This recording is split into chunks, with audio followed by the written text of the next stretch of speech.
Is it possible to love without liking and to like without loving? It seems like a simple question, but it hides one of the deepest dilemmas in emotional life. Loving and liking are not the same thing. They are distinct feelings, and often they get confused. You can love someone deeply, feel commitment, care, attachment, even without experiencing pleasure, connection, or genuine joy when you are with that person. At the same time, you can like someone, feel attraction, excitement, fascination, pleasure, without there being true love, the kind that involves respect, commitment, and emotional dedication. Loving is the soul's surrender. Liking is the heart's pleasure. Confusing the two opens the door to frustration, empty relationships, and pain. Many people stay in relationships thinking that love alone is enough. But loving without liking is a silent trap. You find yourself next to someone you love, but you don't enjoy their presence. You don't feel enchanted. You don't genuinely want to be near them. Every gesture, every touch, every conversation becomes an obligation, even when your heart wants to be elsewhere.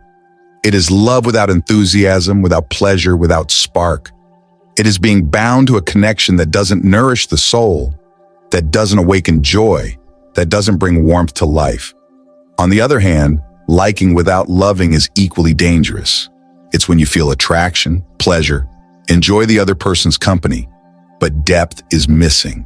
Your heart gets excited, your body responds, but there is no commitment, care, or true surrender.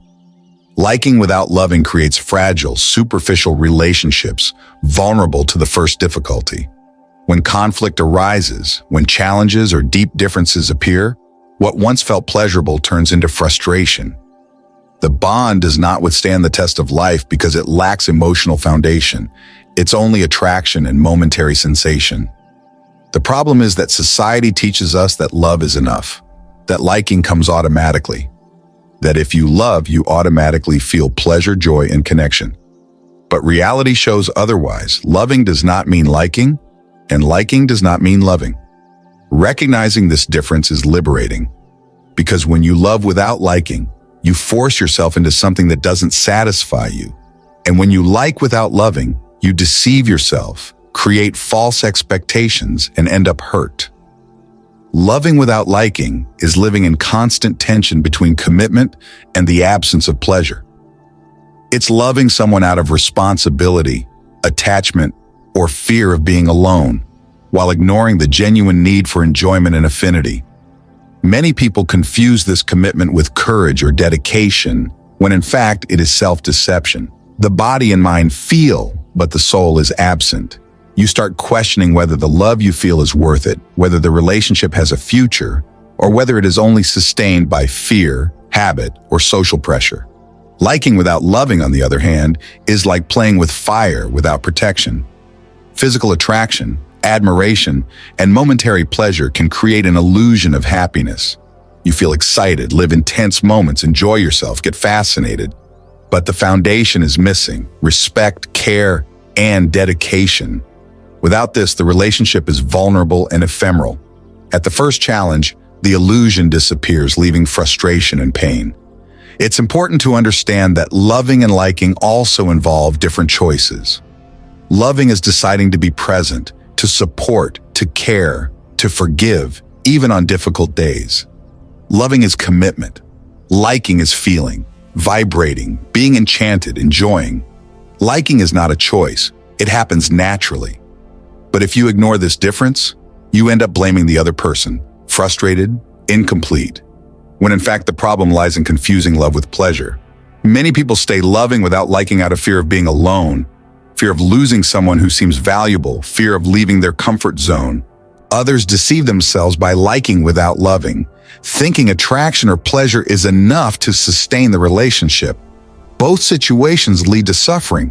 The key is to recognize that both feelings are distinct and necessary for a healthy relationship. The fusion between love and liking, between commitment and pleasure, between care and fascination.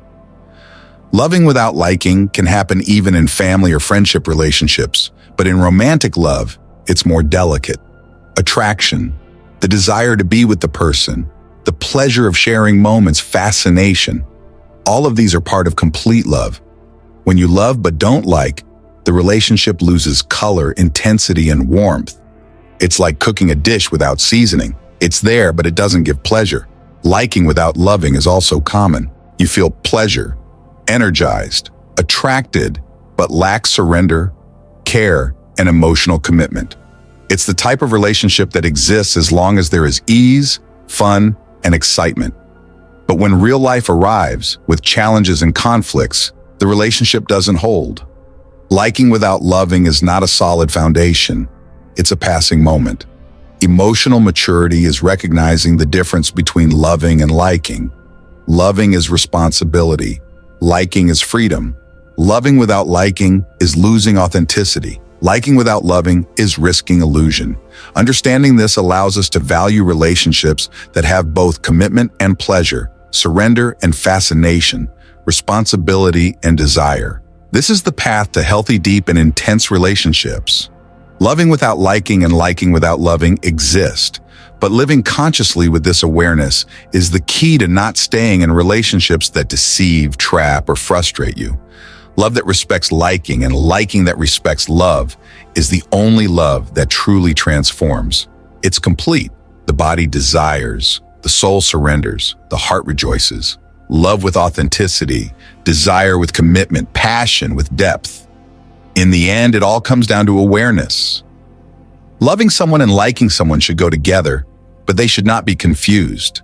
Loving is caring, respecting, choosing. Liking is feeling, vibrating, being fascinated. Loving without liking is surrendering yourself. Liking without loving is surrendering depth. But when both align, complete love is born. Intense, true, and lasting. Is it possible to love without liking and to like without loving? Yes. But recognizing the difference, accepting reality, and acting consciously is the key to experiencing healthy, sincere, and complete relationships. True love happens when both walk together. The soul commits and the heart rejoices. Only then does the relationship become real, intense, and transformative.